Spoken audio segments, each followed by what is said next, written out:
Hello दोस्तों, Assam the engineer Sai में आपका स्वागत है। आज हम देखेंगे एंथैल्पी एंड एंट्रोपी। ठीक है, आज हम पढ़ेंगे एंथैल्पी और एंट्रोपी के बारे में। आप लोग तो सुने ही होंगे ना कि एंथैल्पी एंट्रोपी, क्योंकि मैकेनिकल में जो भी बच्चे हैं ना, वो सब तो हर एक सब्जेक्ट में, हर एक चैप्टर में एंट्रोपी एंथैल्पी पढ़ते ही रहते हैं। क्या आप लोगों को पता है कि एक्चुअल में एंथैल्पी क्या है और एंट्रोपी क्या है?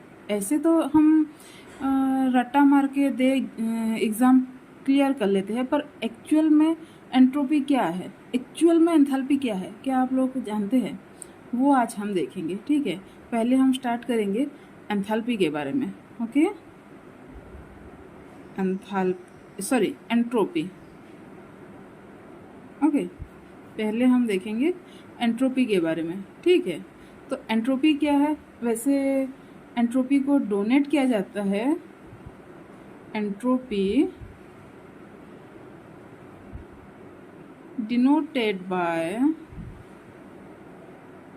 एस, एंड इसका जो यूनिट है ना, वो यूनिट है जूल पर केल्विन। ठीक है, जूल पर केल्विन। ये हम एंट्रोपी को डिनोट करते हैं एस में, और उसका जो यूनिट रहता है वो है जूल पर केल्विन। ठीक है, अब हम देखेंगे इसका जो डेफिनेशन है, मतलब एंट्रोपी को कैसे डिफाइन किया गया है। ठीक है, देखेंगे उसका डेफिनेशन। तो इसका जो डेफिनेशन है, it is defined as the ratio of the amount of heat taken off to the absolute temperature at which the heat absorbed।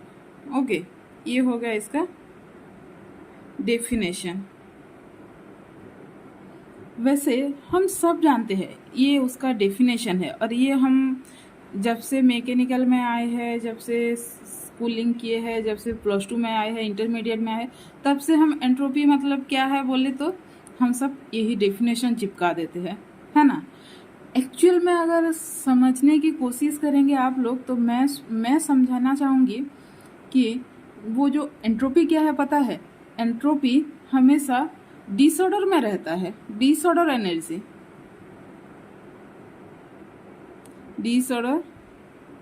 Energy. Okay, disorder energy ये हमेशा डिसऑर्डर में रहता है, इसे हम ऑर्डर में नहीं ला सकते। जैसे कि हमारा ये एक यूनिवर्स है। ठीक है, यूनिवर्स में बहुत टाइप्स के एनर्जी है। ठीक है, types of lots of type of energy is present in universe. Okay, ये तो हो गया पूरा यूनिवर्स। हम यूनिवर्स में से ना एक छोटा सा सिस्टम को लेते हैं। ठीक है, सिस्टम या फिर बोले तो क्या, बॉडी। ओके, हम एक छोटा सा सिस्टम लिए। इस सिस्टम के अंदर ना मान लो एक बाइक है। ठीक है, इस सिस्टम के अंदर एक बाइक है, और उस बाइक को हम जब स्टार्ट करते हैं, उस बाइक को जब हम स्टार्ट करते हैं, उसमें से ना आप लोग देखे होंगे, उसके जो साइलेंसर लगा होता है, वो साइलेंसर में से हीट एनर्जी बाहर आता है। ठीक है, हीट एनर्जी बाहर आता है। वो जो हीट एनर्जी बाहर आता है ना, वो कभी किसी यूजफुल काम में नहीं लग सकता। ठीक है, मतलब वो हार्मफुल रहता है, उसे हम यूजफुल नहीं कर सकते, वो ऐसे ही हीट एनर्जी के रूप में बाहर आ जाता है और ऐसे ही लॉस हो जाता है। वो जो लॉस होता है ना, वो जो एनर्जी लॉस होता है, उसी लॉसेस ऑफ द एनर्जी को हम कहते हैं एंट्रोपी। ठीक है, मतलब आसान शब्दों में हम समझने की कोशिश करेंगे तो हमारे सिस्टम में बहुत सारी एनर्जी है, बट हर एनर्जी ना यूजफुल नहीं रहता। कुछ एनर्जी ऐसे ही होता है, वो एनर्जी तो है बट ऐसे ही होता है, वो यूज नहीं होता। वो जो एनर्जी रहता है, वो जो यूज नहीं होता, उस एनर्जी को हम बोलेंगे एंट्रोपी। ठीक है, और ये एनर्जी कहाँ होता है? हमेशा रिवर्सिबल प्रोसेस में होता है। Entropy calculated only for a reversible process. ठीक है, ये हमेशा कैलकुलेट होता है कहाँ? रिवर्सिबल प्रोसेस में। ये हो गया हमारा एंट्रोपी। ओके, आई होप अब लोगों को समझ में आया होगा। अब देखेंगे एंथैल्पी क्या है।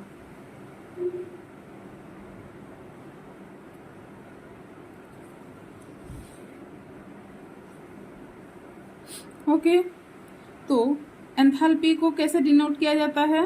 एंथैल्पी को डिनोट किया जाता है denoted by capital H। Okay, enthalpy को डिनोट किया जाता है कैपिटल H में। अब हम देखेंगे इसका डेफिनेशन। ओके, वो जो हम बहुत सालों से पढ़ते आ रहे हैं, वो डेफिनेशन देखेंगे। पहले डेफिनेशन देखते हैं, फिर इसके बाद हम समझेंगे। ओके, तो उसका जो डेफिनेशन है, it is defined as the sum of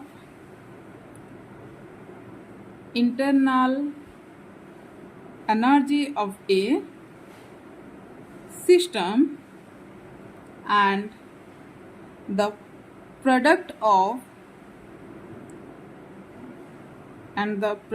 of its pressure and volume। Okay, ये होगा इसका डेफिनेशन। इसके डेफिनेशन में ही सिंप्लीफिकेशन है कि एंथैल्पी क्या है। ओके, ये जो डेफिनेशन है, इस डेफिनेशन में क्या बोला गया है? Sum of internal energy. Internal energy तो आप लोगों को पता ही होगा, क्या? इंटरनल एनर्जी क्या? Capital U। इंटरनल एनर्जी किसको कहते हैं? देखो, हम कहाँ रहते हैं? एक यूनिवर्स में रहते हैं। यूनिवर्स के एक छोटे से सिस्टम हम लेते हैं। यूनिवर्स के एक पार्ट्स को हम थर्मोडायनेमिक्स में एक सिस्टम लेते हैं स्टडी पर्पस के लिए। ठीक है, यूनिवर्स हो या फिर सिस्टम हो, इसके अंदर जितने भी एनर्जी है ना, यूजफुल हो, नॉन यूजफुल हो, एंट्रोपी हो, कुछ भी हो, थर्मल एनर्जी हो, केमिकल एनर्जी, कुछ भी हो, वो जो एनर्जी रहता है ना, वो सारे एनर्जी को हम बोलते हैं क्या? Internal energy. ठीक है, समझ में आ गया इंटरनल एनर्जी क्या है? Of a system and the product of its pressure and volume. Product means its products means क्या? Multiplication, products of pressure and volume. Pressure को डिनोट किया जाता है P में, और वॉल्यूम को डिनोट किया जाता है स्मॉल v में। ठीक है, product of pressure and volume मतलब क्या है? Pressure into volume. ओके, तो अब हम मैथमेटिकली देखेंगे तो क्या होगा? In mathematically enthalpy H is equal to internal energy U plus product of pressure and volume P into V। ये हो गया इसका फाइनल फॉर्मूला, जिससे हम क्या? एंथैल्पी निकाल सकते हैं। एंथैल्पी क्या है पता है? सारे जितने थर्मल एनर्जी रहता है, जितना यूजफुल एनर्जी रहता है, वो सब एंथैल्पी होता है।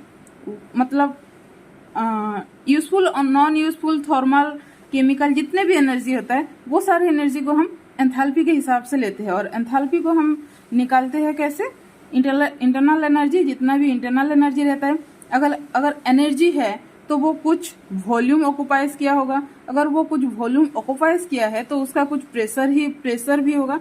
इसीलिए इंटरनल एनर्जी को लिया जाता है कैसे, इसको कैलकुलेट कैसे किया जाता है, internal energy U plus pressure into volume. ठीक है, आई होप आप लोगों को समझ में आ गया होगा। आज के लिए इतना ही, धन्यवाद।